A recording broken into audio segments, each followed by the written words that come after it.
Benninger? Here. Trustee Connector? Here. Trustee Patterson? Here. Trustee Johnson?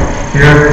Trustee Mack? And, okay, we have a quorum and can continue. First item on the agenda is approval of the agenda. Can I get a motion to approve?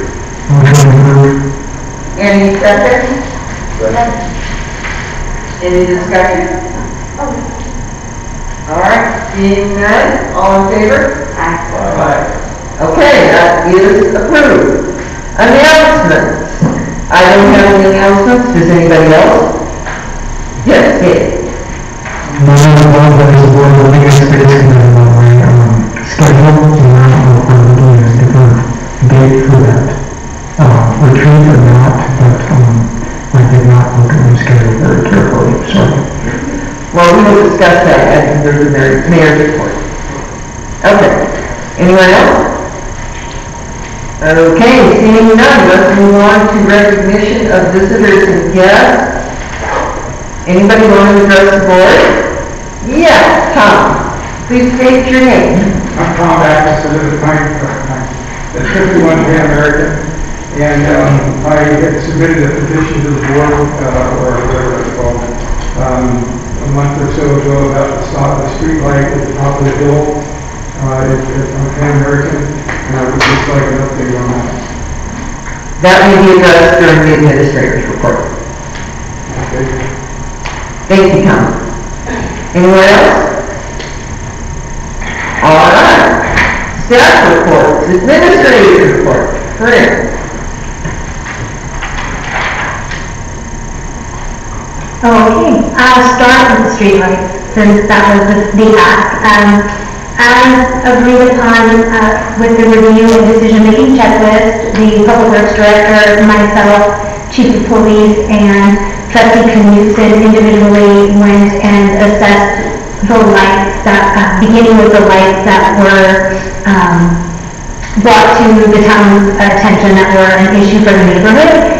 And there were three specifics. The first one was the light at the top of Pan American Avenue, which is the one we received the petition from Mr. Backus on. And the determination was made that we are going to have that light turned off and removed by DMEA. And we do plan to install the linear posts up at the end there so that when the town people are plowing the street for snow and things like that, it's clearly identified where the curvature is and where it drops off down that embankment. But that light I will be calling DMEA tomorrow to schedule that light to be turned off and removed. The light on Delta Avenue between 3rd and 4th Street, that's right by the railroad. We also made the determination to turn that light off and remove. We are going to look at some type of, if we can work with the railroad on some type of reflector or something in that area for pedestrian or bicycle traffic. And the reason, ultimately, we thought that that was a good light for removal is because we do have a street light on the corner of Delta at 3rd and 4th. And so that's a mid-block light. The third one was the Clark Avenue light, and we made a determination that that light also can be turned off. It doesn't pose a safety risk that we could determine. This one is only turn on. We are going to evaluate that after one full calendar year as provided currently on the checklist. We did have a conversation on the year because I initially thought that may be too long, and it was brought to my attention that the reason for that really was to allow a full cycle, because if you only did it 1 month, but it was the summer, you're dealing with shorter night and longer days, and that hasn't been passed. So this gives a full year to evaluate that on a regular basis and make a determination if there needs to be any adjustment. We also discussed 2 lights that were not brought to the town by the public, but upon evaluation, driving around looking at the lights, we realized that there are 2 lights near the full shelter trash can restroom area at Town Park that don't seem to be necessary based on other lights that are in very close proximity, so we also will be having those lights turned off. And that's the only update for the lights. I don't know if everyone's had a chance to look at it. We do have it linked on the social media page, and I will have it linked on our updated website. Delta County has a community dashboard now to update and release pretty detailed information about COVID cases. Looking at the dashboard right now, it states there's currently 17 active cases. The 2-week positive count is 17, which is down 5.6%. Total positive count for the county is 187 with 3 deaths reported. Also, we received notification that Delta County has had 3 more confirmed West Nile cases, bringing that total to 10 confirmed cases, 2 which are in the North Fork area and 1 that was in the Delta area. I wanted to remind the board about the workshop with the town attorney, October 29th here at Town Hall at 6 p.m. Also, now in response to the previous visitors and guest follow-up, there were 2 comments that were made at the last meeting. One was about masks and the difficulty to hear through the masks, and the other was about the sound system. So, in front of you, most of you see, we did have these little shields. When I investigated whether there were masks that made it easier to talk through, I didn't find anything. But what I did find was schools that were using these, teachers were using these, which does help to keep the mask away from your face. It makes it a little bit easier to breathe so you're not inhaling it. And it also does help project the voice a little bit better through the mask. So we did order some of these and provided them to all the staff and trustees. The other was the sound system. I continue to get reports back after every recording that the audio is not good. I reached out to other jurisdictions and found that they use a company called Audio Expert out of Grand Junction. They are coming this week to do an assessment of our sound equipment and our video equipment, and I am also confirming whether or not that any upgrades necessary could be funded through our coronavirus relief fund. The Parks, Trails, and Master Plan Steering Committee kickoff is scheduled for September 30th. That's steering committee only and will be followed by public meetings after they have their initial kickoff meeting. The water and sewer treatment plant field trip is still tentatively scheduled for October 9th. Time to be determined. I was trying to look into some options on how we're going to get there. There's limited parking at the plant. So I was looking into some type of a bus where we could be bused all at once, or if that's, I'm not getting far with that, if that isn't an option, we'll need to look into potentially carpooling, or we have to minimize how many vehicles because we will run into issues up at the plant. And the last thing that was continued from the last meeting but is not on the agenda is the employee retirement. We have invited our representative to come to an upcoming meeting, and as soon as we get that finalized, it will be on the agenda. And that's all I have. Our questions for coming from the board? Yes. I just want to confirm that date for the legal workshop. Is that October or September 29th? Sorry, September. Okay, thank you. Any other questions for Karina? Yes, Joe. On the light survey, did you conduct these at what time of night?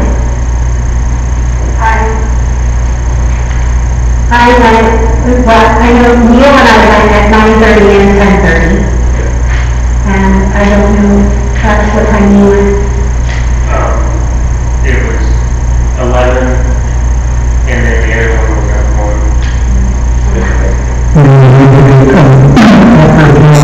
I couldn't sleep by 1 o'clock at night, and then I was supposed to be at 10. Okay.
seeing none, let's move on to Public Works.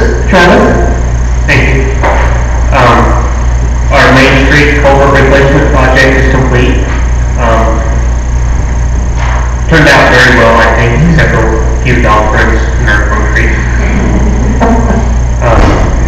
Our sidewalk replacement project for this year has started on Box Elder. We will be doing 2 new handicap ramps on the corner of Box Elder and 3rd, and then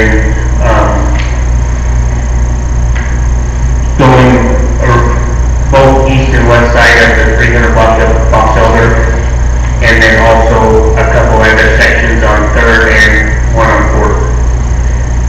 So that started yesterday. Did take JDS Hydro, the one that's doing the water analysis, took them to the springs, measuring plumes last Friday, so he could get a good look at those, and he was pretty excited to be able to see the little different setup than he was thinking in his head, so it was a good project. We are going to be doing tree planting tomorrow. We'll be planting 2 trees in Polis Park and 1 in Lee's. The State Forest Service office is undergoing the tree survey last week, and she went on vacation this week, so it'll be the following week she's back from vacation to finish that up. Last week had a sanitary survey of the water treatment plants with the State Health Department from Tyson and Aspen, from the State Health Department. Went very well.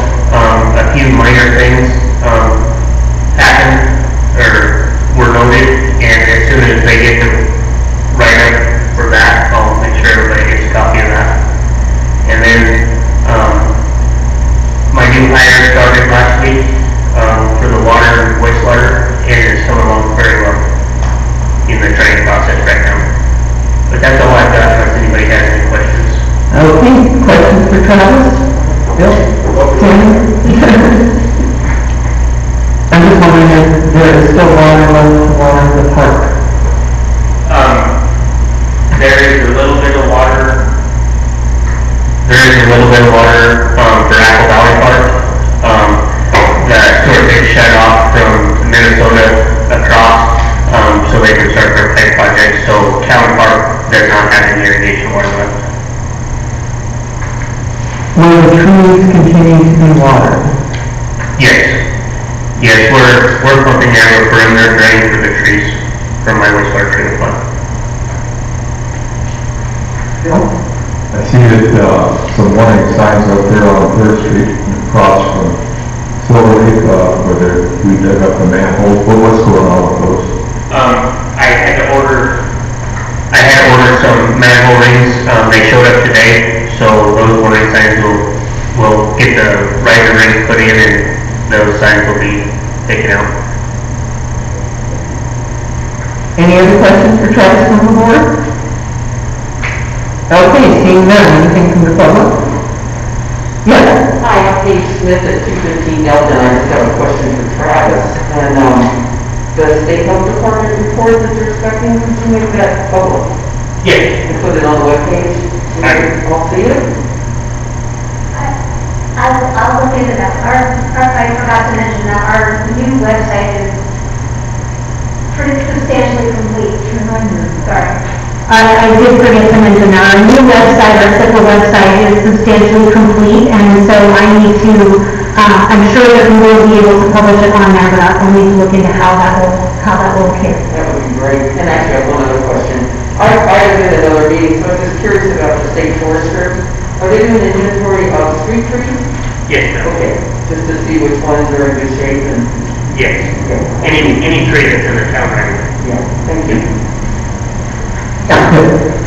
Concerning the 2 projects we got going on, it's treated with inventory, the water mapping, and when will that be complete? The water mapping? Well, all projects, when is the expected completion date? I'm not sure the expected completion date on the tree inventory. tree inventory, but we're doing the mapping project and the asset inventory. The asset inventory,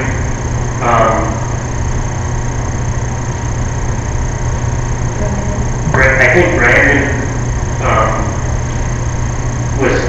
they're gonna schedule some time in the near future to do the assets of the buildings and stuff.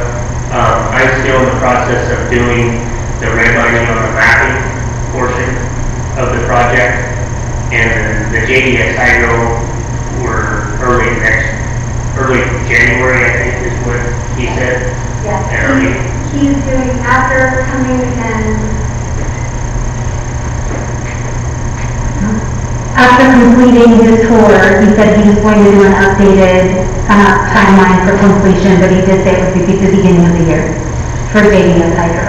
SGM, the mapping was the first portion. It's not the only item that was on their asset inventory and capital improvement plan. And like Travis said, he's at the point where they substantially completed. He has to go through and redline some of the areas and items that aren't on there, and then they'll complete that portion of it. And that also is a component of what JDS needs. So right now, the timeline is to have all the redlining and all of those materials supplied no later than the second week of October, so that they stay on their timelines, which they are in the process of updating.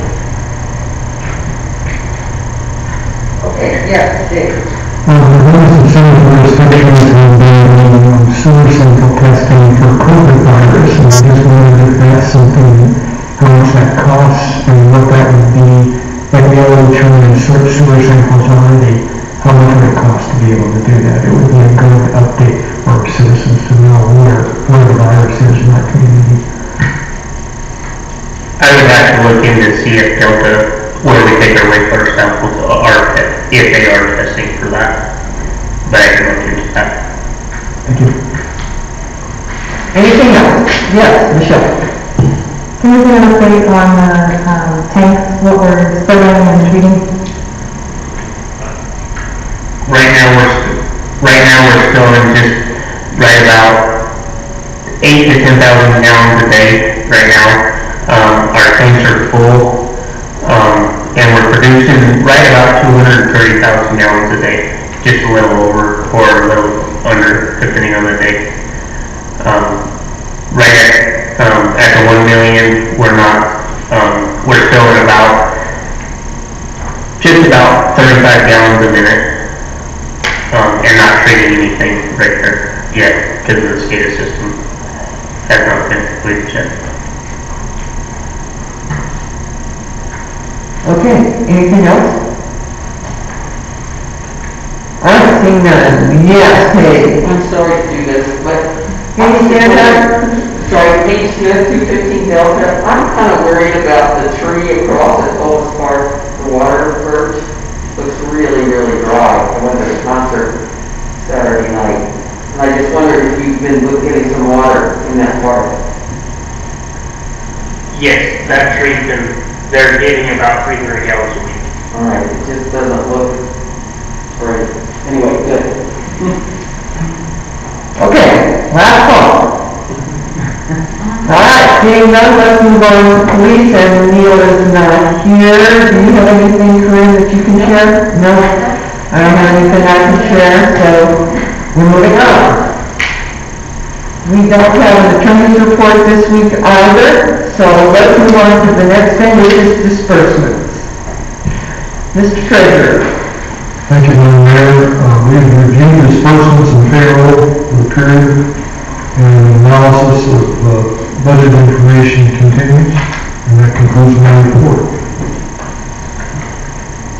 Thank you. Any questions for Treasurer King? Yes. Michelle. What are the general estimates on the account analysis? We'll be providing the analysis when we do account balances at the Finance and Personnel Committee. Those are the numbers that we look at. Okay, so that shouldn't mean... Okay, thank you. All right, anything else for Treasurer King? All right, seeing none, let's move on to, anything from the public? Okay, let's move on to disbursements.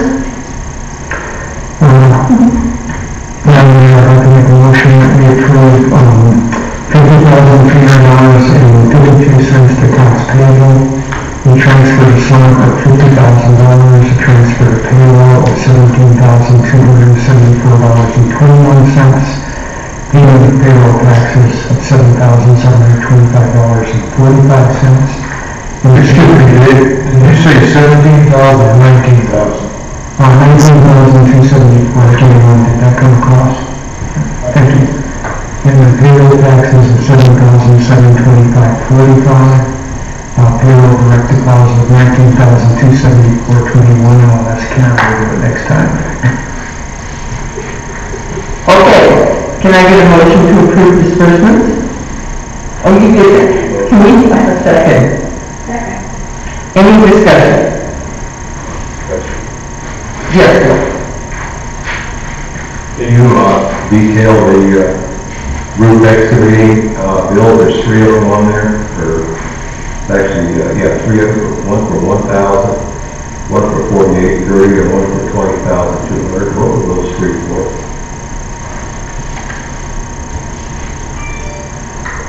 The 20,200 was for the culvert replacement from his ditch.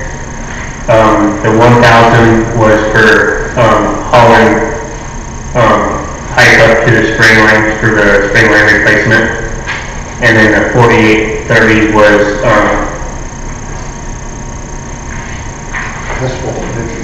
that was to help prep for asphalt on 3rd Street and 2nd and 3rd Street. And I think that was it. And putting the gravel on the edges of the new asphalt. That's all I had, thanks. Okay, any other questions? Yes, Michelle. What was the common fund? That was the new barricades and cones. I believe that's actually a reimbursement. It is, it's part of the CDOT grant. Anyone else? Okay, seeing none, anything from the audience? Seeing, yes. Christina Hudson. What is Genmar Services? Genmar Services is a temporary agency that we use to get someone to come work for the town that has parks and maintenance, landscaping experience. And it's a 90-day commitment that they remain with the temporary agency before you offer them a permanent position. Anyone else? Okay, seeing none, can we get, all in favor of disbursements, say aye. All opposed? All right, hearing none, that motion passes. Let's move on to the Nature Convention grant letter of support. Hi there. Hi everyone, my name is Andrea. I need my address, 1004 3rd Street. I am here asking for the town's support in a planning grant for a trail planning through Colorado Parks and Wildlife. I prepared a little quick one-pager for those of you that would like to review this at your own leisure. Can I? Yeah, please. There we go. And I also have a copy of the letter, which I sent green. I don't know if that's been distributed, or should I? Great. Cool. And if anybody in the audience would like a copy of the letter, just pass around my copy. Thank you. So the Nature Convention, maybe I'll just do a quick pause. I'm a teacher, so I like to just make sure my audience shows up. Yes, we know what it is. Or thumbs down, we explain, start from square one, thumbs middle. Thumbs middle, thumbs up. I don't want to take too much time. Okay, cool. So, we're in year 3 of an implementation grant from GoCo. That was a $1.7 million grant to our county to get kids outside. About a third of that went to place development, which include a lot of playground modifications, shade structures, and connecting trails. About a third of that went to staffing for programs, so outdoor programs, K through 12. And about a third of that went to what's called pathways, which are job training opportunities for young people to find careers in the recreation economy. This is again all funded through the state, Colorado Parks and Wildlife GoCo funding. We are at the tail end of our grant with GoCo, and we are looking to still maintain and be an entity. And our fiscal agent is the County of Delta, and the Delta County School District. We are working with GoCo to keep funding many of our operations, but the piece that we don't think GoCo is going to keep funding is the connecting trails piece. So why connecting trails? When we surveyed 4,000 kids and family members in Delta County and Olathe in 2017, a big need that emerged was places for people to recreate very close to town and schools. As a teacher and as teachers in the district, we had a really hard time getting a school bus to take a bunch of kids off-site to do a field trip when potentially we have some open spaces very close to schools but no way to safely access them. So we are going to fund our place development, our trails program, through writing extra grants, other grants. And Colorado Parks and Wildlife has a planning grant for recreational trails that the Nature Connection is going to apply to in October, and I'm asking the town to support us in doing so. The support we're asking for the town is really just I don't know, resolution, signature on a letter or something, saying that the town supports us pursuing these grant opportunities. The vision I have for this planning grant is to make some headway on trail segments identified by the Delta County Master Plan, Master Development, Delta County Trail and Recreation Master Development Plan, which was approved in 2018. And so a lot of these trail segments are close to towns and schools, which really fits our need and the needs of our stakeholders, the families and kids in Delta County. And in Paonia, for example, one of the trail segments is connecting Paonia High School to the library via a riverfront trail. That was identified in our public process as a priority in the community. It was identified in the Delta County Trails and Master Plan as a priority for the community. And I believe that we can get that segment funded, but you can't get a trail funded unless you have engineered drawings in hand, ready to break ground. And so that's what the planning grant goes to fund, is to get to that point. So the max requirement for the CPW grant is about 20% of the total grant amount.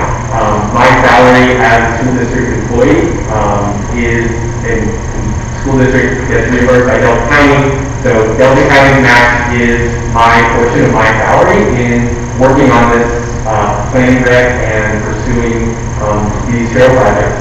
We're also planning to contract out to engineering firms to do surveys to understand the soil for these different connecting trails and really get us to the point where we can go to CPW, go to private foundation. Gates Foundation is one that I've made connections with and they've expressed interest in funding, or other state grants to have these trails built. Questions? Any questions for Ben from the board? Yes, Dave. Two things, we have a little bit of confusion that's going on that might be helpful with that they've expressed some openness to trails. The western village you're talking about, the town happens to own a piece of lot that's right on the other side, so that might be very helpful. And this is something that really a lot of us in Paonia have been wanting for a long time, so it's really, really an excellent proposal. I'm glad to see it on the agenda. Thank you, Ben. Yeah, really, I'm just standing on shoulders here. When talking to the folks who were involved in the GoCo Inspire grant, and it gets confusing, our grant used to be called Inspire, now it's called Generation Wild. When I talked to the folks, Anita Evans and Sven Hedstrom, who was contracted to do some of the trail planning, and I said, what was the barrier to getting some of these things funded and chilled? Because I'm kind of impatient. And they're like, honestly, somebody whose job it is to make sure they happen. It's been a volunteer effort for close to 25, 30 years. Talking to Neil Schwederman, he says the same thing. It's somebody waking up and not volunteering doing it in the evening, but somebody doing it as their day job. I think a planning grant allows me to commit more of my time, and the Nature Connection to commit more of our collective energy to pursuing these projects, and we're focusing on trails that connect schools and communities to these outdoor resources. So I love all that's happening utilizing the town and other trails and bike trails, bike paths, whatever, but we're really focusing on that. Do they provide opportunities for kids in our community and families to go on very short recreational experiences close to where they live? Other questions for Ben? Yes. My only question, but I was going to add to that, for trustee Knudsen, Ben was also present when we met with the Western Slope Conservation Center. Preliminary conversations with Riverbank Development have been touched upon, and Ben also has been invited and plans to participate on the steering committee for the Parks, Trails, and Rec Master Plan for the town. Other questions for Ben? Okay, anything from the public? All right, seeing none, would someone like to make a motion to approve the letter of support? Karen? I move that we approve the board signing a letter, I would assume that would be the mayor, to sign a letter of support for the nature connection and Delta County School District to pursue a Colorado Wildlife Trail Planning grant. Do I hear a second? Any more discussion? All right, seeing none, all in favor? All opposed. All opposed? All right, that motion carries. Congratulations, Ben. We'll get that letter signed Thank you. out to you. You're welcome. Thank you for all your hard work on this. All right, next on the agenda is the CDOT revitalizing your Main Street project, and we're doing an update. Claire, you want to start? And I'll fill in. And Elaine is welcome to chime in at any time as well. Sure. As the board's aware, we did receive a grant from CDOT. It's I call it the revitalizing your Main Street, because our Main Street isn't Main Street. So it's the revitalizing Main Street grant. We've already done several preliminary things. We've contributed to some of the street closures, providing the restrooms, hand washing facilities, hand sanitizer, which I also would like to mention under my administrative report. There are some other small bottles of some of the hand sanitizer that have been offered to the public during the Saturday events. If anyone wants to take them, they're on the table. They are local. And so moving through that project, there's the part that is to support our current climate, COVID, getting people outside, supporting outside activities. There's that immediate need to do that, as well as the longer vision of how you can revitalize your Main Street and encourage outdoors activities, encourage pedestrians, bicyclists, different things. And so the next step is our street pop-up. And something we've heard a lot about, and I've heard a lot about over 40 years, is that a lot of times the town administration enacts change and does things, and the community doesn't get to participate and have a voice in that. So this pop-up is a placemaking activity that the town will be, October 2nd, will actually be closing down the land from 3rd to 1st so that we can do some preliminary marking. I do have a slide, so it's just kind of running with ideas. And some of the initial ideas and drawings that have been talked about, some of the options for everyone to see. But we'll be, on October 2nd, we'll be doing just the outline marking for what our streets could look like, from the extreme to just really mild modifications. Part of that marking you'll see is an option of what would it look like if we had parallel parking on Grand or in a section of Grand. What would it look like if Grand was a one-way?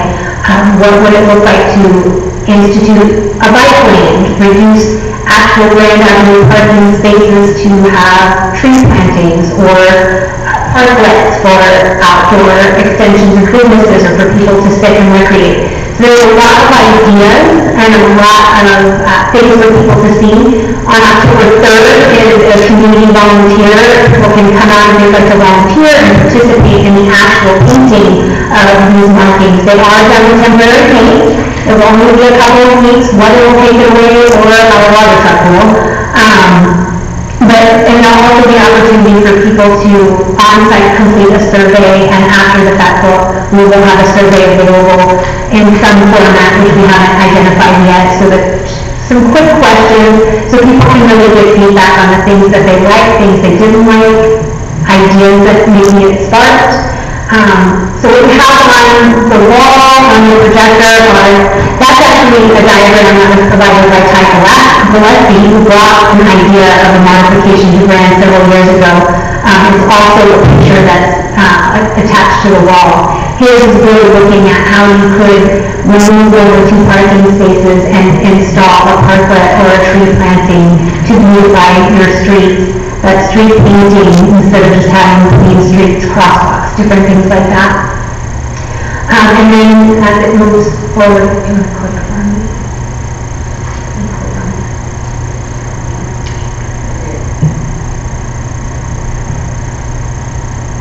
I'm trying to get back to some of the other drawings that we have, Molly Lubuck and W Design has done some drawings as well. Yep. That was just an initial preliminary drawing she did with some markers, and it showed how it could look if the road didn't go straight, if it was a little bit more of a waving line, how you could implement design in your crosswalks, the circles, or areas that if the town ever wanted to look into doing any kind of murals, things like that, you could do that at the intersections, as well as bike lanes, parallel parking, and how you could facilitate some of that. So I think I've talked enough. Mayor, do you have anything you want to add? Yeah, I want the public to be very, very aware that we will go out there, we will paint this, and then this will operate as if it has changed for 2 weeks. So that we can really get the feel of what's it like to drive one way down Grand Avenue? What's it like to have a street that resembles Grand Junction's main street? So we have a 2-week period in order for the town really to get a feel for this and to give us good feedback as to what they like, what they don't like, and, you know, we like this piece and not that piece or whatever. Elaine, do you have anything to add to this? Yeah, I think you said it all. One thing, I was having lunch with a friend of mine who's part-time in the area, and she's a designer, and she said, I love this area, I love Paonia, but, you know, the town of Paonia looks like a town on decline. And as I've been going and talking to people around, I love this town, and I think it's a great little town. But the businesses, the residents that, you know, just that have something different. This street design has not changed in probably 80 or 100 years. It was created wide enough for a horse and wagon to turn around, so that's the design. And then probably the angle parking was put in for the big old humper 1950s Plymouths and Edsels. And yeah, it hasn't changed in all that time. I've been very involved with creative placemaking, with some projects with the ARP, and time after time, in community after community, the studies, the consensus is that bring some color, bring some design, bring some alternatives that make it friendlier, make it a more livable place, places where people want to come and walk, want to come and ride their bikes, want to come and be a part of the town. And this little pop-up gives us an opportunity to play. It's temporary and it should be fun. Some people will hate it, some will scream, some will love parts of it. It'll all be there. But it is a way in the world of city planning, design, and in large towns and small to give it a go, to take a look and give it a try. And so I personally, and I don't know if Mary's going to extend this invitation, we would love to have all the trustees come out, have the staff come out, have members of the community. We're inviting the creative community, they're going to be a part of it. We're inviting some students, they're going to be a part of it. And you want to have some money? Yes, good. Just going to ask Corinne, how much have you been involved with businesses along Main Street to discuss their potential impact on their businesses? And have they bought into this particular plan? The businesses have been notified as we move through the process, and part of what we've been working on this week and actually finalized today is specific information that will be delivered to all of the business owners so that they have a voice and can participate as well. we want to hear back from everyone, including the business owners, on any potential negative impact and positive impact that they think a change could have on their businesses. And secondly, the intersection on Second and Grant, isn't that our truck route? Now, how is this change going to affect the truck route? It won't have any effect on the truck route at all. Well, you mentioned closing from first to third. Just while we're doing the paint, just while we're doing the marketing, and so that's short term and it dries very quickly. And besides that, the street closures that we have done, that have gone from first to third, we have left that intersection open. Oh, and the other thing I wanted to mention too, in case it comes up, is that all of this is being paid for by a CDOT grant. So this isn't coming out of the town's budget. This is grant monies that were given to us for this purpose, to help revitalize towns because of the COVID pandemic. All right, other question, just is. Can I just comment on Bill's question? I've been saying since then, we need to spend more time. We have not contacted every business owner. I spent time on this weekend talking to a lot of people. And basically everybody I've talked with said, oh, well, if it brings more foot traffic, if there's a chance that this will do something for my business, that's great. It may be a little bit of inconvenience for a day or for a few hours. The people that I've talked with, the one question that really gets their attention is, have you ever almost had an accident pulling out of the angle parking, or if you're a cyclist, have you almost been creamed on Grand Ave by someone pulling out? And just about everybody nods, says yes, and oh my God, it almost happened to me when. And so, the safety factor in this is one that does come up with it, and being able to maybe provide some more safe alternatives for people so they feel comfortable. I think that's a good observation. But, you know, it looks nice and everything, but it affects those people's livelihoods. Yeah. So I just want that to be taken into consideration. All right, Dave. I'm concerned about people's access to hazy drugs and becoming runners and things like that, especially elderly and handicapped, and we want to make sure that we are possibly even designated sites in Philippines so they can get access to it. I believe that the diagonal parking will be open in front of Hayes. That side of the street will still have diagonal parking on it, so that people can get into Hayes. The street closure is for October 3rd. The street redesign runs 2 weeks. We're not closing the whole street for 2 weeks. We're just running the traffic through it as if it's in a new design. And I guess what I'm concerned about is there's less parking on those blocks as a result of that, and therefore there's more pressure on the parking places and less access to get to Hayes from people that aren't ambulatory. That's what I'm worried about. And I do hope that the business owners will stop parking in front of their businesses during their open hours and instead utilize town parking. And that's the other thing, is we will have signs up indicating where parking is, so that people can have access to town parking that's not necessarily on Grand Avenue.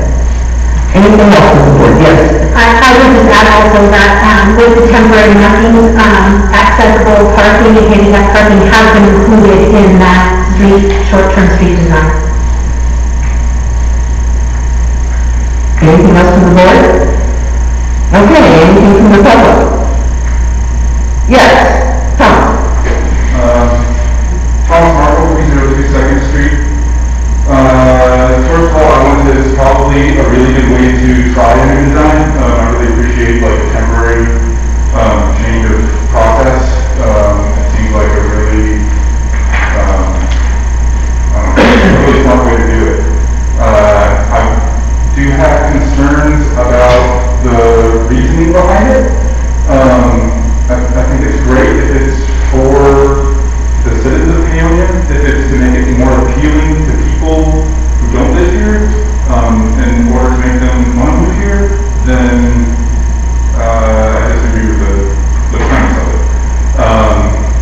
I think it should be to make traffic flow better. You know, we want to bring tourists through and let have people visit and go home, that's fine. But if the objective is to make it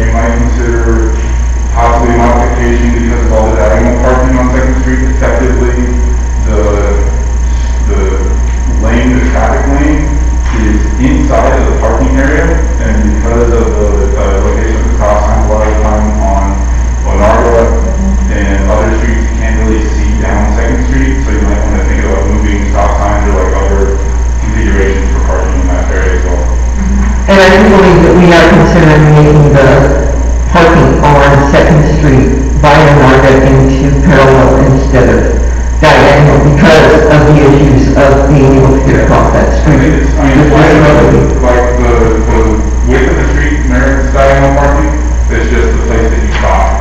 Like basically the stop sign is at the edge of parking rather than at the edge of the front parking, back parking. The other thing I'd like to address is this is not intended to bring people into Paonia, not permanent residents. Big D's last weekend was absolutely packed. Lincoln Barn was packed. Azura was packed. All those tourists are out there and they're not in our downtown. And part of this is to try and draw the tourists into our downtown area to spend their dollars and spend their time. This is not to bring in residents into town. Okay. Suzanne. Suzanne Watson, 93 Second Street, and, you know, it's all kind of, nobody knows what's going to be successful here, but I do like, in a way, I like the product one way. I don't know if it's going to be popular or not.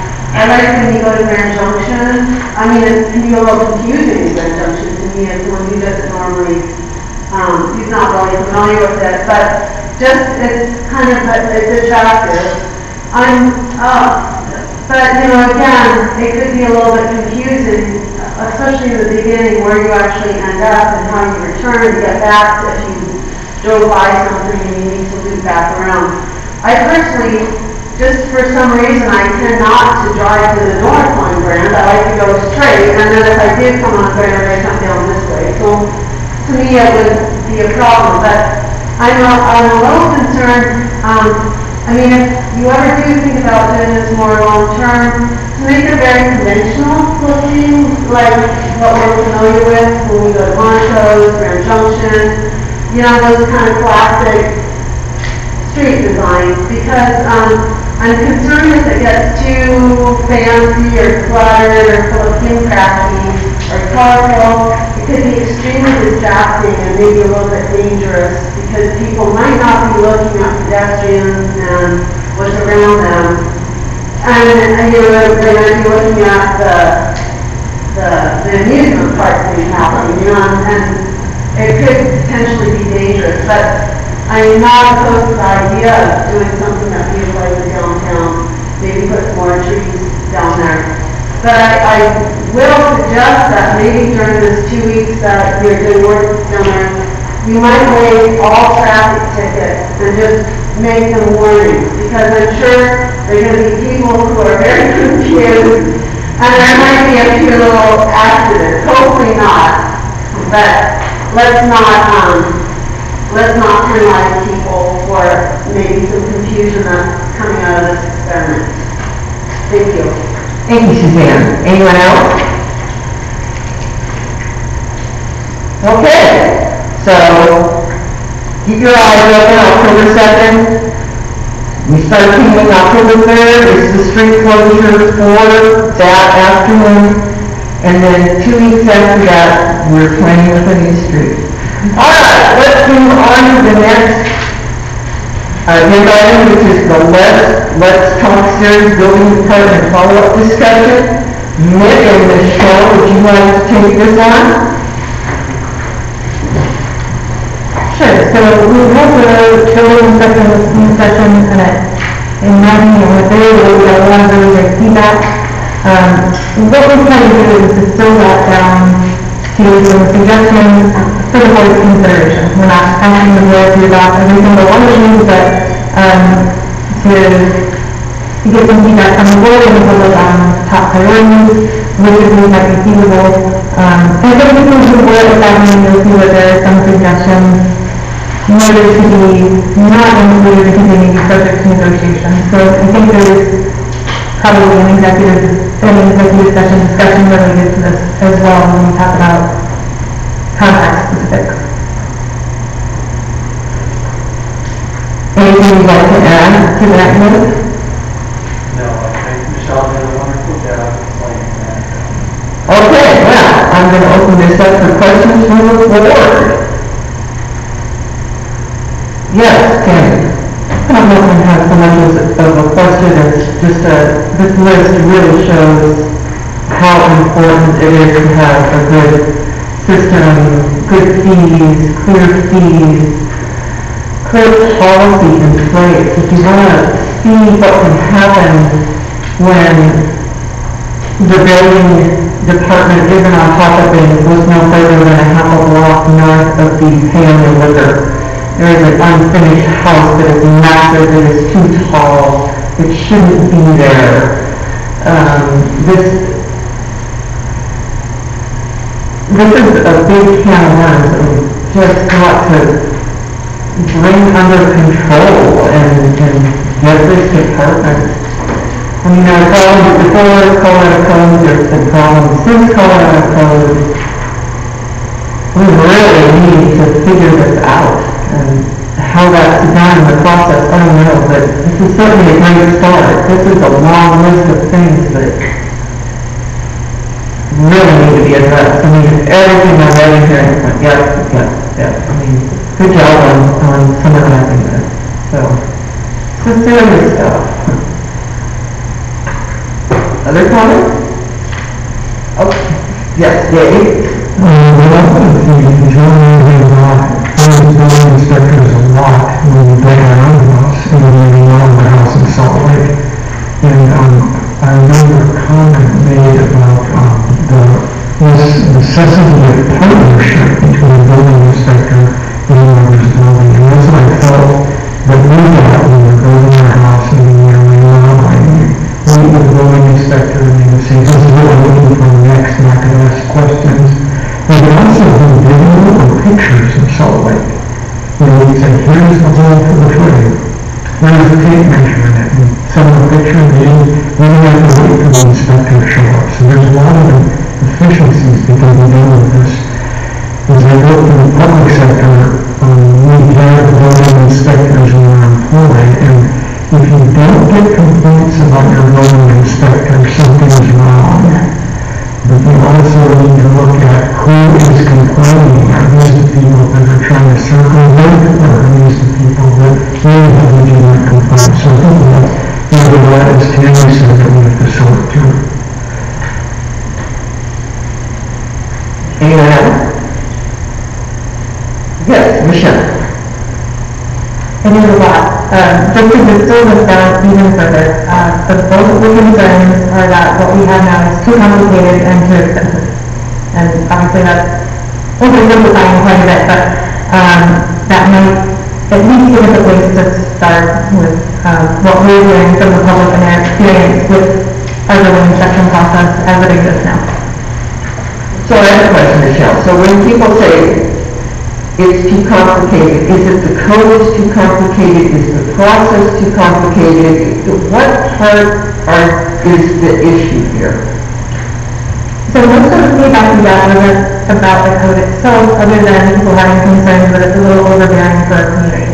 So I think one of the things we can do to address that is make it more clear to the public and to our inspector that we do use the international existing building code, which is a little more lax for buildings that when you're doing remodeling versus building fresh.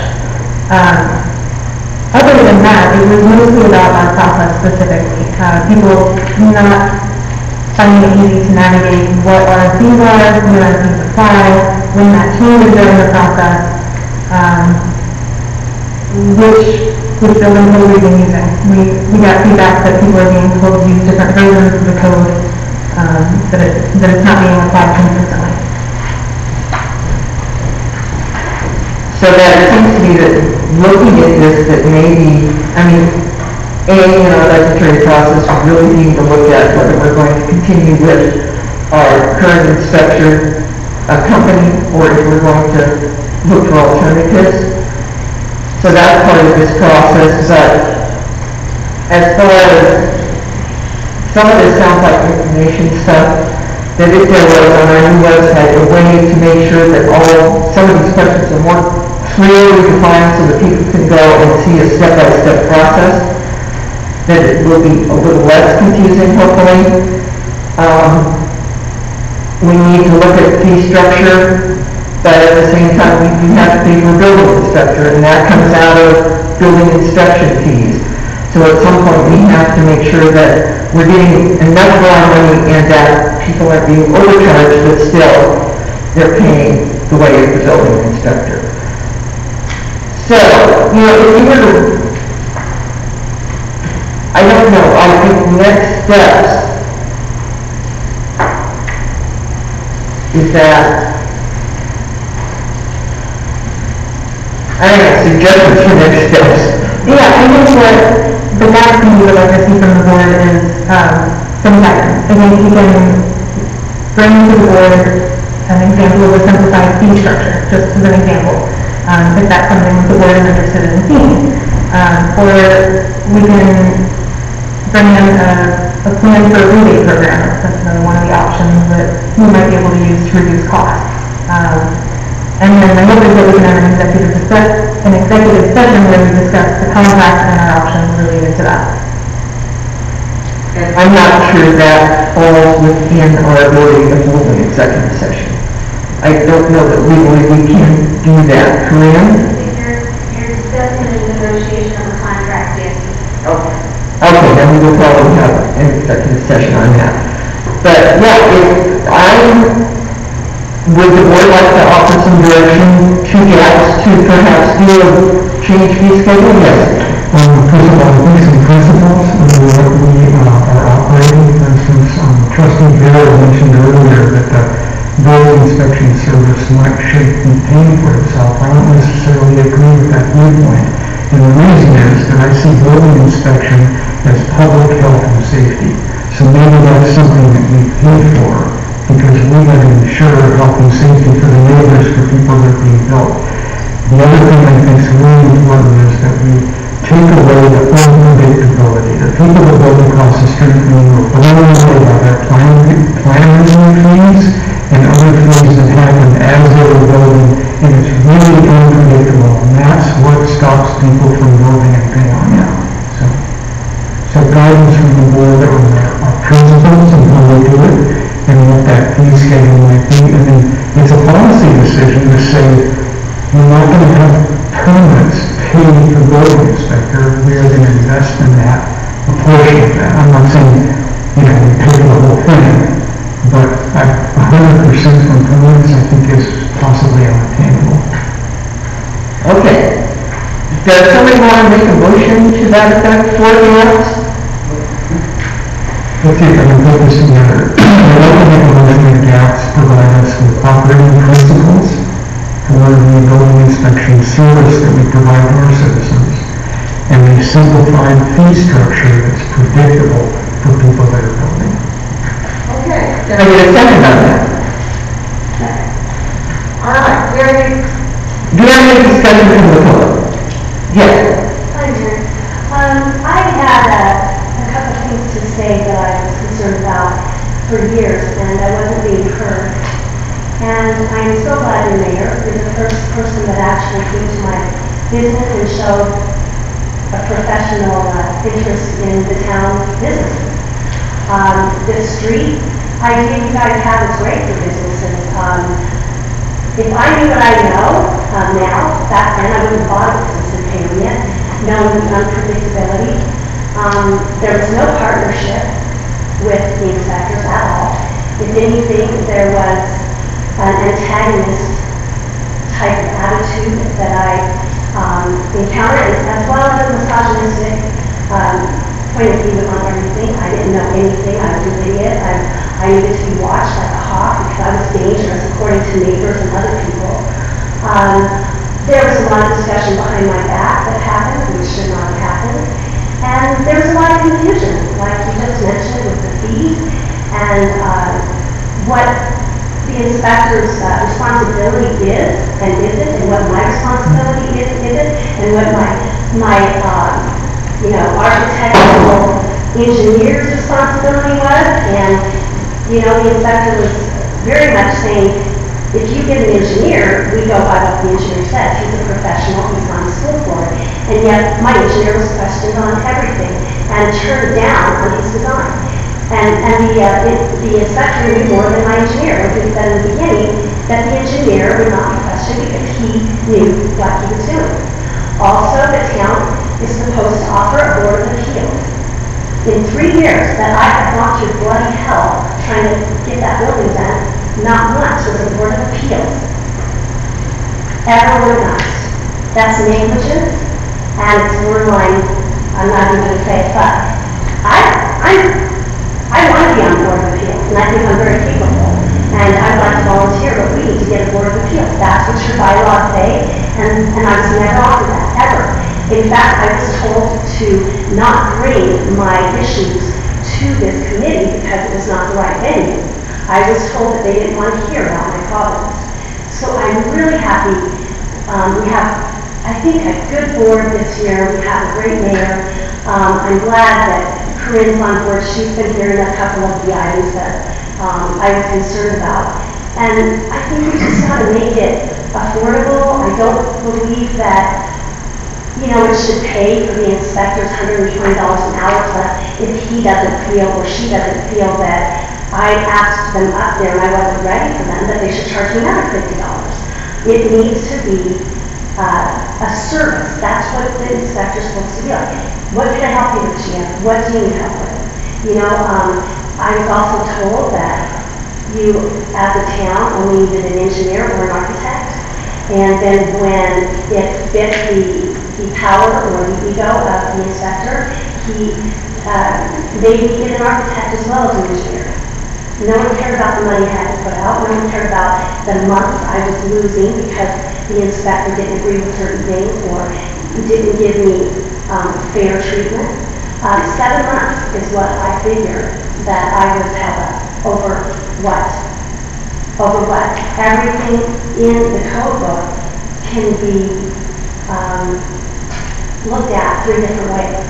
So, you know, my interpretation should count just as much as the inspector, just as much as the engineer or the architect. And it always came down to one person's point of view, and that was the inspector.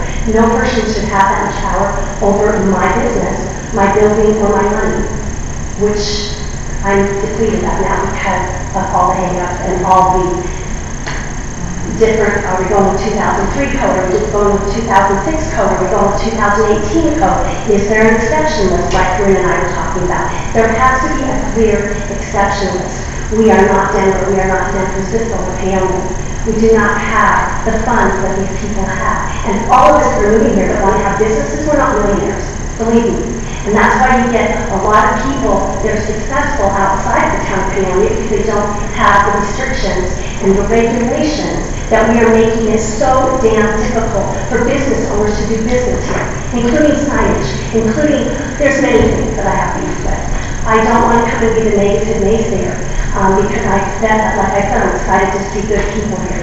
I want cooperation and I want a town that is in support of business and support of good people trying to come in and make a good community. So I would be happy to volunteer and to come to some of the meetings and give you my input. And I'd also love to be on the board of appeals, which I think, Corinne, as I talked to you a couple of times now, we need to get in order and we need to get it up and running. So thank you. Thank you, Tia. Anyone else? Yes. Great. With 215 Delta. And one of the things that I'd like to bring up is the inconsistency between what's on the webpage and some fee structure. And my point is, the webpage does not have this form for fees. It has a much bigger table. I don't know anywhere where this is, and this particular form is what Mick and Michelle had at that meeting with this single page, and this isn't on the webpage. And this single page came about in about 2015. The problem is this has the $50 fees, other inspections and fees, and I don't think that is anywhere on the webpage for Gia to be charged $50. I don't know where that is. I was charged $50 several times because Dan Reardon didn't feel like I should call him. Right. Well, and the form that is on the webpage for you to fill out to bring to the inspector has a place for extra fees. at the very bottom, there is no place where it identifies what these extra fees will be. So my point is, it's been inconsistent for quite a few years. I've had dealings that happened in about 2015, and I think it's so important, when you get your fee structure, you make sure the one you have voted on is on the webpage, clearly signed and referenced. That was the issue with this one. And other fees that are being charged in the town, it was a 2015 resolution. I have no idea where that is. And how, I don't even know how I'm charged for dog tags. That information is not readily available on the webpage. So please, be consistent in what you're all using, what the staff is using, and that what you are asking of people matches the IVR that you are referencing. That you are saying is what people have to use. That's not the case now either. So please, let's just get it right and straight and keep it that way. Thank you. Thank you, Katie. Suzanne? Gosh, I wish I would have brought a pencil with me. Who wanted to jot some notes down? I'll try to keep them rambling. To start off with the fee structure, people are being assessed fees that there's no ordinance for.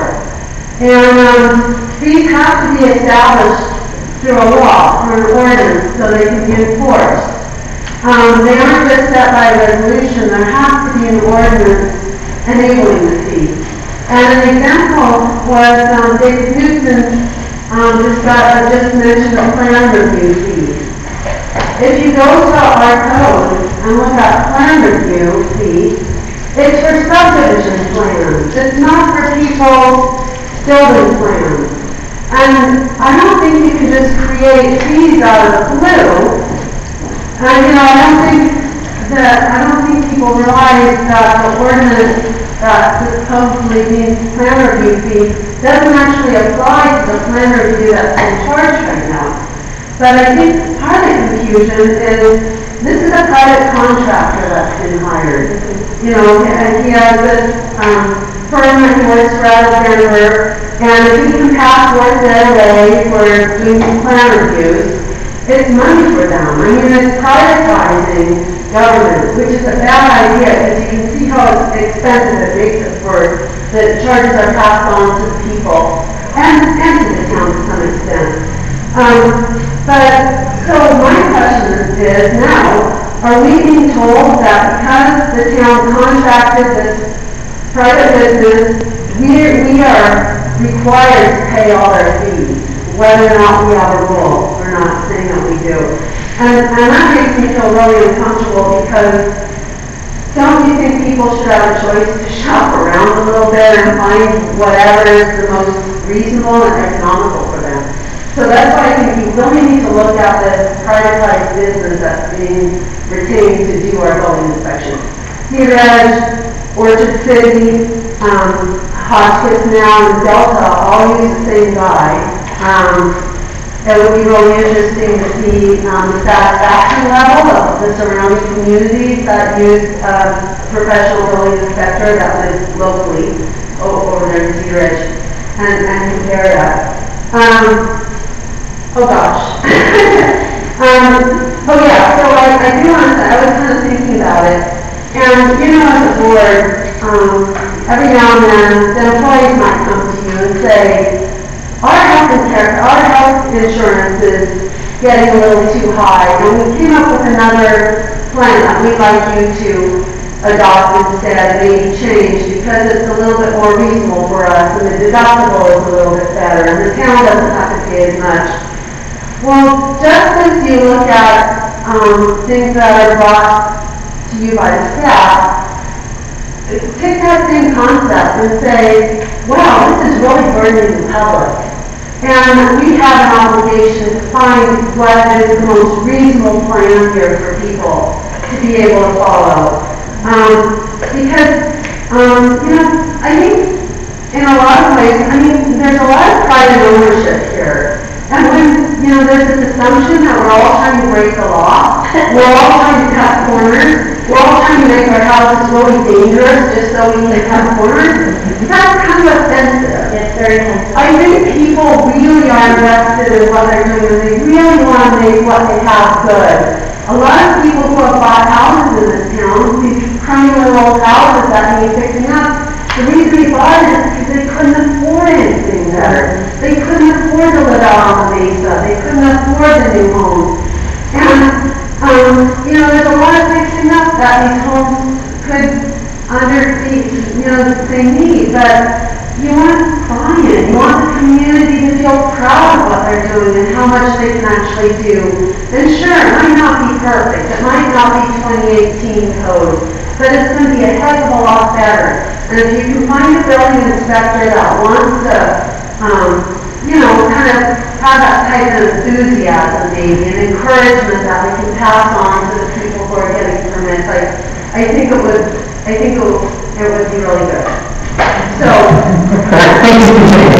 Anyone? Yes, James Sorensen, Brad Road. First of all, I'd like to ask a question. When Colorado Code Consulting charges a fee, how much goes to Paonia? What percentage of that stays in town? The building fee portion. Which would be how much? Part of it. It's dependent. It's dependent. It goes back to the conversation. The town absorbs some of the building fee costs through our sales tax. Some of that is allocated towards the building department, and some of it's done through the permit itself. So when Colorado Code Consulting charges $120 an hour to do something, the town of Paonia sees nothing. That goes to them. So it's not paying for itself at all. My next comment is, I work at local lumberyard and I hear horror stories all day long. One of the worst. Recently, 12 by 14 deck. Total cost for materials was roughly $3,000. She's at $750 in plan reviews, fees, permits, nearly a third. And the town got $50 out of that maybe? So how is that paying for itself? And David made a great point. It should be a service, it should be, but I think the town could recoup way more of that service. And Tammy made a great point. It is a process, it's a big process, but one particular part of this process, Delta took 2 meetings to cure. And that was terminating a relationship with Daimler. How many meetings are we going to take to change the situation? Well, I'd like to also say how many. Can we, I'm sorry, one person at a time, please, thank you. How long are we going to drag out this process? I mean, it is important, it's a big deal, and we should work on moving forward with something different because what we've got just is not working. Thank you. Thank you. Yes, I just wanted to add because sometimes I lose my train of thought, so I'll jump in. I don't know how many months it was, Corinne, with she could help me, that I had to come and complain about Dave Coleman. It's probably over a good year and a half, and talk about horror stories. And I know you've heard of them too, Mary. That man should have been out within months, like within 3 months. And I don't understand the bureaucracy in government today. It's a sin, it's a travesty against humanity, what's been going on. We've been hearing horror stories from the government above us, and we're still allowing certain creepy whatever to go on in our own town. This man is supposed to work for us. Our tax dollars are supposed to pay him, and he's supposed to be in a partnership. And in a very, I think, real way, they're supposed to look after safety only, and not everything else. And for some reason, we keep hiring these town managers, not so much credit in past that have the egos, and they want to control instead of just manage and do their job. Just hire someone who wants to do their job and not bring their ego into it to where they have to have total and utter control. It's ridiculous. We should have control. That's my building. I want to make it nice, like Suzanne said. I want to comply. but not if it's nonsensical bull crap. And a lot of it was nonsensical bull crap that could have been interpreted 5 different ways by other professionals that told me there's no way in hell you should have done that. You should have made me do that. There's no way. But yet I had to comply. I finally said, I'm tired. I've had 7 months of hold up. I could have gone bankrupt if I would have had insurance company. So we need to do something, and I'm really hoping you guys keep pressing on until we can find solutions and exemptions and, you know, Paonia. These are homes that are pretty bad shape. Let's take a little bit of balance with the whole thing, you know? Thank you, Peter. Yes, please. I also have a unique perspective because I do work at Paonia, and there are an overwhelming majority of contractors who will not work in Paonia because of the fees, because of the arbitrary decisions by our building inspector. And when you've got, 2 or 3 contractors maybe that will work in town and 15 that won't, there's a real problem. And they won't come to these meetings because of very real fear of repercussions and retaliation. So they won't come to these meetings. So I'm trying to be a voice for them as well. Thank you, yes, I just want to say, if you look at the International Building Code, it doesn't matter if it's 2003 or 2018, you'll see that, look in the first section under administration, the building inspector is appointed by the chief appointing authority of the jurisdiction. That's what it says in the code. That means the board. He's appointed by the board, and I think he should answer to the board. The Board of Appeals is another, it's also described in the code, the International Building Code. And, there's instructions that we're supposed to follow as homeowners, but there's instructions in there for the town. It describes how this department is set up. And I think, the training and how long they're given until they have been given the classes or the training. By the way, I think Colorado Code Consulting is the organization that does the training in Denver. It's kind of interesting. But anyway, it's all there. It's all out. It's just that I don't think very many people have been able to refer to that. It's a big book, so it's a little bit intimidating, but it's kind of in the administration section at the beginning. And then you can also look at the text if you want to learn more. Thanks. Okay, thank you. Yes, Tom. I was one of the few people who didn't have terrible things to say about Dan at the meeting. I think that he so far has done a sufficient job. He's dealt with a lot of building inspections all over the country, and I have not had the same experiences that everyone else in the room has, basically. I don't know if it's lucky or if it's a matter of time at this point. That said, I do think that you should strongly consider looking for someone else. I know that there's a contract and it's a little bit complicated as to exactly how that can happen. But just from a financial perspective, it doesn't make any sense to hire someone for $120 an hour who's actually getting paid considerably less than that when you can hire somebody directly. So you have a really expensive middleman right now in our code process. Specifically to the motion at hand, I wonder if you might consider amending it to specifically request some sort of determination for a review board or like a board of appeals for the building inspection process, because I think that would it wouldn't solve the financial problems, but for grievances or for retribution or like basically in order to be able to hear people's complaints, you have to have a process to do that. Right now, there's literally no way to do it. So you might consider amending the motion to include that as part of the Thank you, Tom. Yes, Dave. I thought we had a board of appeals, I thought we had members of the board of appeals. No, we don't currently. All right, so we have a second? Any more discussion? Yes, Bill. This is concerning the comment Mr. Caduce said about investing in our community. I don't disagree with that, but the only place we ever seem to go for funds is water, sewer, and trash. So if it means that we have to subsidize the building part of this budget and on water, sewer, and trash, and I'm at it with that, I'm only opposed to that. But we can't, Bill. Those are enterprise funds, and use them any other way except in the enterprise funds.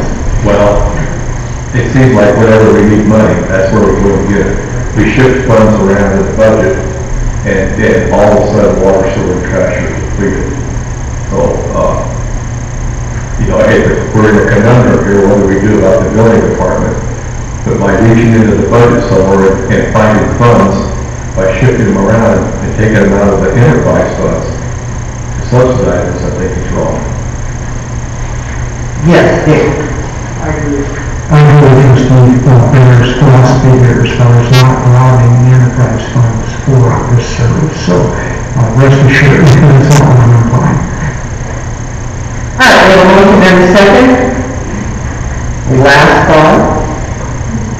Suzanne, and I. You have 1 minute, Suzanne. About the motion, is there anything about maybe investigating the other options, like, investigating, is that without the motion, like as far as the building inspectors in the area that might? So the options for investigating other solutions for the building inspector specifically will be part of the executive session discussion regarding contract negotiation, I believe. And there has been information presented to the board based on what was discussed at the meeting related to that. Okay, thank you. All right, so motion and a second, all in favor? Opposed? Opposed? All right, that motion carried. Thank you, everyone, for your input. It really is, it's a very important issue. Well, we're still on the meeting, a couple of other things. Oh, okay, I'm sorry. No, it's okay. I wondered if we could go ahead and set an executive session for the next meeting to discuss the contract negotiations. Sure.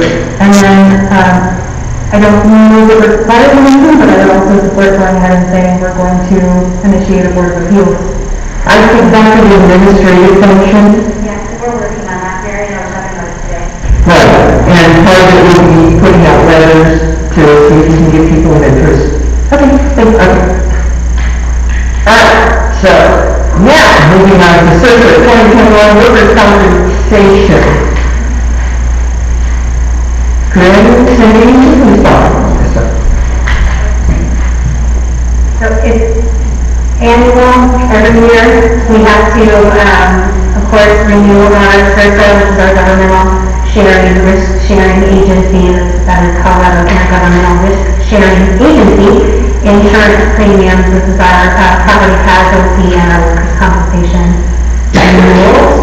I do apologize, I meant to get with the meeting and get last year's amounts, and I didn't ask her to do that, so I do apologize that I don't have that included in here as a comparison. But of course, as always, these are estimates based on the information that we provide, and then on what we anticipate, and then when reality occurs, we either receive a bill or a refund. Typically, we get a refund.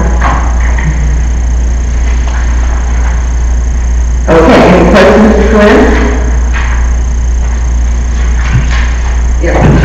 So when you mentioned the 2020 rate, can we get that by email or just have that as a point of comparison? Do you know just ballpark how it's compared? Madam Mayor, Michelle, if I may, last year, if you look at your budget sheet, that was for 2018, it was for $23,848, and this year it's $23,845 with the loss control credit, auto credit. Thank you. Thank you, Treasurer King. Always a thought of information. All right, so, any other questions for Cliff or Treasurer King? I'm just supporting. Okay, anything from the vote? All right, can we get a motion? Move that we approve the, workers' compensation amount of $23,845 for next year. Okay, second? Just a second. Can I ask a question about the motion? Are we sure we're going to get the loss control, or is that something that comes afterwards? Should the budget be 25,000? It's on the float, so it's something. Okay, well, I'll make it. It wouldn't be there if it wasn't. So Nick, do you want to? We wouldn't use it or not.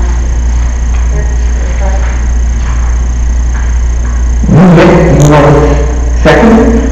I did, yeah. Okay, we have a motion and a second. Any other discussion? All right, seeing none, all in favor? All right, the motion carries. On to the consent agenda, I don't believe we have any minutes included in the packet. So that is off the agenda. So next is mayor's report. Okay, I've got a couple things. First off, I am ordering and will have installed signs in town supporting mask wearing. There will be one at the high school, by the football field, for traffic coming in off of the highway on Grand, and then another one out at Twin Lakes. And those will say, my mask protects you, your mask protects me. On one side, on the side facing traffic coming in, and then on the side facing for traffic going out, it'll say, shop safe, shop local. And then we're going to put a banner up over on 3rd Grand, up with banners up, and that one's going to say we're all in it together. And all of this money will be coming out of our COVID relief funds. So that's that. Now the next thing on the agenda is the retreat. And I know Dave has a plan. So I have reached out to Sally. I have not heard back from her if she can change the date. So at this point, I said we should probably go forward. If you want, then we can try and get you a little access so that you can zoom into it. Okay, I'll try to increase it a little bit. Okay. So we're on for October 2nd at 2:30, I believe. And that will go till 5. I'll be out in the streets painting. They will be out in the streets painting. We're going to be in here discussing goals. And there will be some of the goals formulated from our last retreat, and those will get passed around, and then we'll go from there. All right, committee reports, finance and personnel. You want to talk about travel arrangements? We're having an executive session, right? Yeah. Well, the executive session is also for public comment on the administrative, but we got a calendar on and working on a salary ranges, and we'll have that in the next packet. All right, government affairs, public safety, Nick and Michelle. Our meeting was held Wednesday, September 9th. No one from the public attended. We discussed several different topics. The first one was dogs at large. Where can we house them? And if Active Badge comes through, the county will have an animal shelter that the different towns all can utilize, which that would be great. We also discussed short-term rentals, affordable housing, so let's talk. We went over the building inspections, as well as the next one, which possibly could be on snow management. That would be in October, November, possibly. There were some items on the Paonia message board that actually was a bullying episode that we discussed. There was also some grant writing. which Lorraine kind of suggested that we really have to have funds before we can imagine funds available for the grant writing can go through, but we're hoping that possibly this worker would help on some of that as well.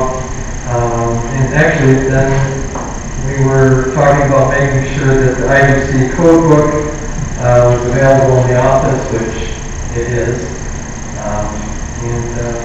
That's about it. Our next meeting will be October 14th at 2 o'clock, and as always, the public is welcome. Anything else, Michelle? Yeah. All right, thank you very much. All right, Public Works Facilities, Bill and Tammy. We have not met since the last meeting. We are planning just a tour with Travis ahead of the public tour of the water plant and sewer plant, and those are still scheduled for the 9th. Anything else, Bill? Okay, yeah, most of it was covered by Travis, so. All right, thank you. Yes, Dave. I was invited on that tour, we get to see the springs as part of that tour. How do we see the springs? Should I go out there? Yeah. Yes, Dave, what is it? We may look into off-track, this just occurred to me. Touring the springs is difficult. They're far and wide, and they take a day, and you don't get to all of them, but maybe something we can look into is some type of a virtual tour, maybe do some recording of up and, please don't tie on hands. I haven't even said I just started, but we'll figure something out like that, so we can have some kind of a virtual tour, some kind of, maybe we could put that on the website as well, where you could see what the springs look like, which a lot of the time it's just a piece of equipment and nothing because they're underground. But we'll brainstorm some ideas on so that you can see some images and of what it looks like in the spring.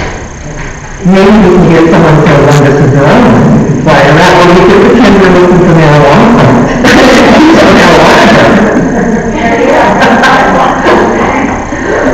Yes, Karen. The Springs Park, the mapping project. Yes. Space Creek, as I said before, we have a new proposition that we will be meeting on the 7th of October, and we will keep you apprised of what happens with that as it moves along. Tree Board. There hasn't been a meeting since our last meeting, but the Tree Board is meeting on Tuesday, October 6th, and that meeting should be at the Town Park. If there is adverse weather, we'll have to figure out someplace else for it. So, if anybody wants to know where that is, just let me know, and I can let you know ahead of the meeting. Thank you, Kim. Yes, sir. And apologies, just before we move on to the next topic. I did meet, actually, since our last meeting too, I did meet with Paul Martin, the chair of the Tree Board, and John Valentine. And it was a very productive meeting. We discussed how we would plan to work in collaboration using the tree inventory and risk assessment provided by Colorado Forest Service moving forward, and just collaborating to make sure that the tree board stays easily identifiable and accessible through our upgraded website on the CIPA and some other things. So it was a good conversation. And the other thing, not tree board related, that I told trustee Johnson I would bring up and neglected to do under my administrative report is we have some trustees who are starting to think about holiday plans specific to Thanksgiving. And there was a question of whether or not the board intended to have a board meeting the Tuesday before Thanksgiving this year, which is the 24th. That's the meeting date, November 24th. Typically we have a meeting around Thanksgiving. We could also schedule it for a different Tuesday, or just want the board to be aware of that. You don't necessarily have to make a decision this moment, but something to be thinking about and that we'll need to address. as we start moving into season are the holiday closures and meeting schedule. Okay, thank you. All right, next on the agenda is an executive session. Do I hear a motion to go into executive session?